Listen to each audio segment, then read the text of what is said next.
Hello everyone and welcome to our staff meeting about curriculum development.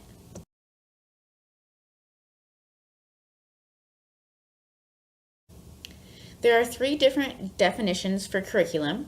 You have experiences, field of study, and then subject matter and grade level. The experiences definition considers anything learned inside or outside of the school walls as long as it's planned to be part of the curriculum.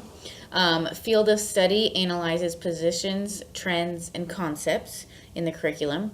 And then you have the subject matter and grade level where curriculum is broken up in groups. So you have different groups of knowledge. At a secondary level, I really like the subject matter grade level definition. I like separating the different math classes. I like separating the different science classes, but you can still group together. So you have your algebra, geometry, algebra 2 that all group together to be the math. You can also group different classes together. You can group a calculus and physics class together and talk about how those curriculums affect each other. So that would be my favorite definition of curriculum.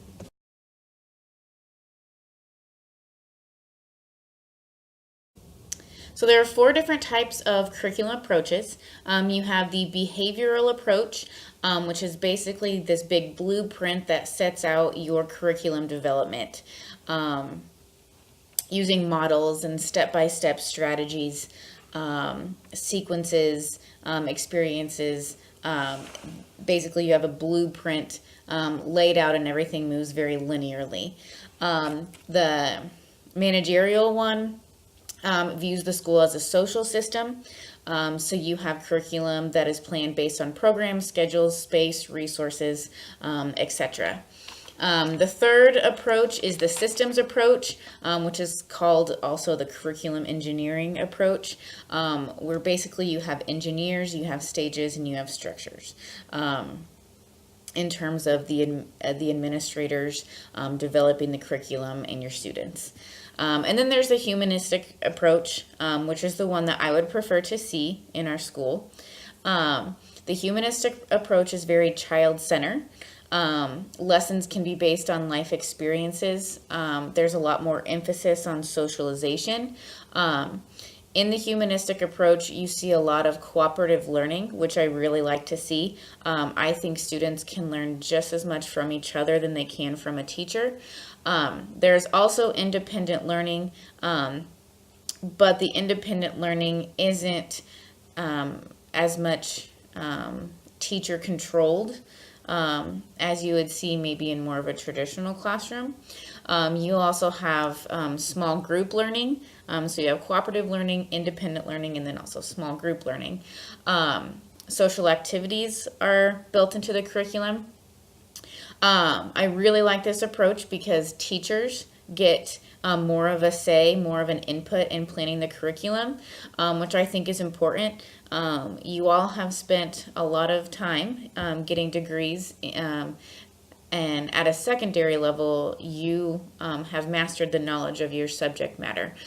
So I feel that it's important that you get a say in the curriculum because you may know more about that subject matter, that subject than some of the administrators who are managing the curriculum development process. I also like this because students can even offer their opinion about the curriculum development at certain stages. So this approach is very teacher friendly, as they get a lot of say in the curriculum, and it's very student centered, and I like that.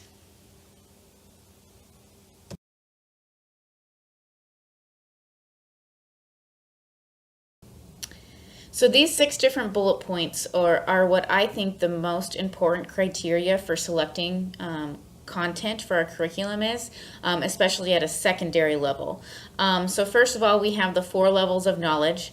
I think it's important that our students know basic facts, but they also look into more abstract ideas as well as in-depth problem solving. So I think we need to make sure that we see all the different levels of knowledge available in our curriculum.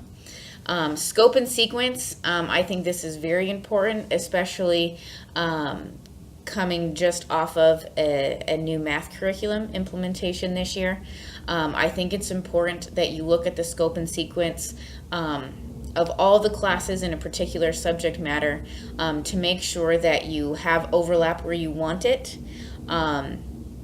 And if every item is being covered in general and then in the appropriate class.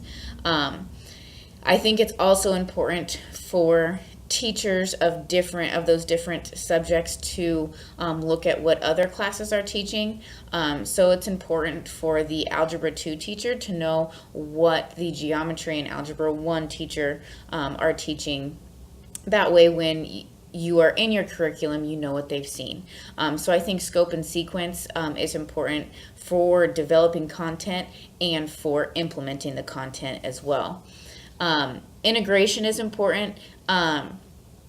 There are a lot of classes that mesh together cross-curriculum. You have some math and science classes that easily mesh together. You have some social studies and English classes that easily mesh together. So I think it's important to think about those integrations when you're developing the curriculum. For instance, what the AP Calculus teacher is teaching, is it going to be beneficial to those kids in AP Physics 1, AP Physics 2? Those are important things to think about as you're developing your curriculum content. The significance and the validity, I'm going to go ahead and group those together. As our society changes, it's important to look at our curriculum. Are our students going to feel like the information is valuable to them? And are they going to be able to use it once they leave the school building? Now, obviously they are going to learn things in high school that they're not going to use later, depending on what field of study they go into.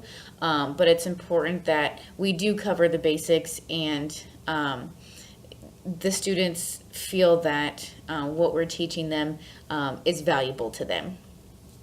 And then feasibility. Are we going to have the money to implement this? Are we going to have the manpower to implement this?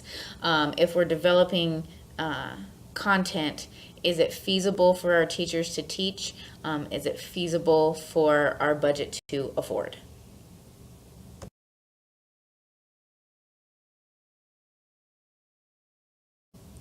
I think teachers should play a large role in the development of new curriculum. I feel that the administrators should create a vision and specific goals for what they want the curriculum to look like. But I think teachers should play a large role in developing it because they are masters of that content area. So I feel that each department should have a certain number of representatives based on the different classes that they have available. So within, let's say, the science department, you would have a representative for chemistry, and you would have a representative for biology, and you would have a representative for physics. Whatever the different classes there are, I think there should be a representative from each building that team up to develop the curriculum. So if a new English curriculum was being developed, then all the English teachers would be working on it together, but then you also have those subgroups of English 10 representatives and English 11 representatives and so on. So I really feel that the teachers should have a large part and a large say in what goes into the curriculum, but then again, under the guidelines and the vision of the administrators. As far as students, I do feel that their input is important, and I think that there should be some way for them to relay their opinion on how they feel about the curriculum. If they feel that the curriculum is not what they want it to be, I think that there should be some way for them to communicate that to an administrator, so that maybe we can look at a change if it's necessary. I also think it's important for teachers to collaborate on teaching their similar subjects, especially when implementing new curriculum. I think it's important to try to make common assessments, and so I'd like to see collaboration among the teachers, no matter when it is, but especially that first year that you're implementing new curriculum. You really need to help each other out and work together, give each other ideas on different ways of presenting new material. I'm doing this, maybe you should try it because it really worked for me. I'd also like to see that group of teachers get together during the year that you're implementing the new curriculum. If problems arise in the way that it was written, I think it's important to get it changed as those things are happening. So I think it'd be important for those teachers to get together saying, okay, we wrote this, but I didn't really like how it worked out. Let's change it to this. But getting those teachers together, not only during the writing process, but also during the implementing process, I think that's important.